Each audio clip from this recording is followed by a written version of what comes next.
আমরা তো বললাম যারা যারা এই ঘটনার সঙ্গে জড়িত তাদের সবার তদন্তের আওতায় নিয়ে এসে এবং বিচারের মধ্যে এনে কঠোর থেকে কঠোর শাস্তি দেওয়া হবে।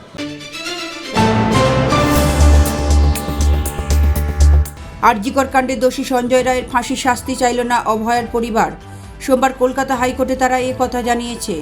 এই সংক্রান্ত রাজ্যের আবেদন গ্রহণযোগ্য কিনা তা নিয়েও শুনানি হয়েছে বিচারপতি দেবাংশু বসাক এবং বিচারপতি মোহাম্মদ সাব্বার রশিদের ডিভিশন বেঞ্চে। আরজিকর কাণ্ডে সঞ্জয়কে দোষী সাব্যস্ত করেছে নিম্ন আদালত। তাকে আমৃত্যু কারাদণ্ড দেওয়া হয়েছে। রাজ্য এবং সিবিআইয়ের সঞ্জয়ের ফাঁসির শাস্তি চেয়ে পৃথকভাবে হাইকোর্টে মামলা করেছে। শুধুমাত্র সেই মামলার প্রেক্ষিতে সঞ্জয় সর্বোচ্চ শাস্তি চায় না বলে জানিয়েছে নির্যাতিতার পরিবার। কেন ফাঁসি চান না, কেন কি বললেন নির্যাতিতার বাবা, শুনে নেব। আমরা চাইছি যারা যারা এই ঘটনার সঙ্গে জড়িত সবাই সামনে আসুন, সবাইকে তদন্তের আওতায় এনে বিচার ব্যবস্থার আওতায় এনে চরম শাস্তি দেওয়া।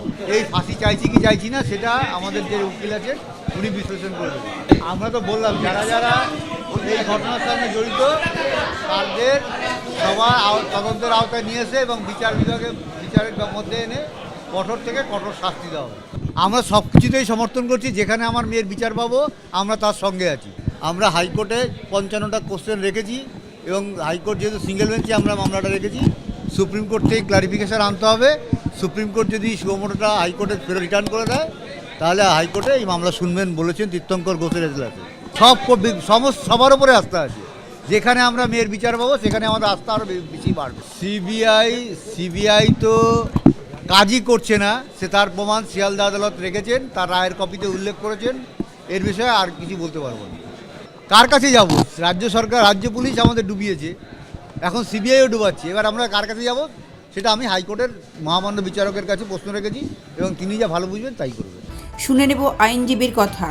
আমি ওনাদের সাথে অনেকবার কথা বলেছি, যিনি বাবা মা আছেন ভিকটিমের, ওনাদের বক্তব্য যে ওনার মেয়ের প্রাণ গেছে মানেই যে বাকি যারা দোষী তাদেরকে প্রাণহানির শাস্তি দিতে হবে সেটা ওনারা চান না। ওনারা চান সর্বোচ্চ শাস্তি যেটা কোর্ট মনে করেছে দিয়েছে সেই শাস্তি যাতে কায়েম থাকে এবং বাকি যারা আছে অ্যাকিউজ, যাদের চার্জশিট এখনো জমা পড়েনি সেটা যেন খুব তাড়াতাড়ি পড়ে এবং ট্রায়াল শুরু হয়। রায় ঘোষণা স্থগিত রেখেছে আদালত। ব্যুরো রিপোর্ট, লটারি সংবাদ।